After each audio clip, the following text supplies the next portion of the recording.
Welcome to the Tech Egg. Don't get scrambled. Enjoy the video. You start by opening photos and picking the picture with the object you want removed. This makes the algorithm work faster.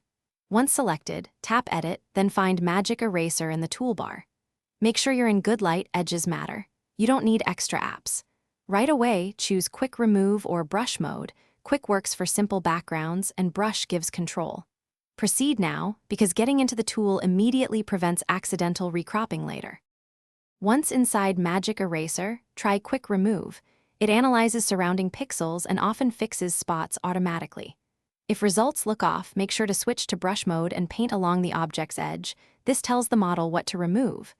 Zoom in for close areas and change brush size to avoid overselection. After painting, tap Remove and watch the preview. If you see artifacts, undo and refine the brush strokes. This back and forth gives clean finish by inspecting the result at full zoom. You're looking for halos or repeated texture. Use Undo to step back, or switch to Erase to remove accidental removals. Make sure shadows and lighting read naturally. Sometimes cloning nearby pixels manually smooths the fix. Once satisfied, tap Save or Save Copy to preserve the original.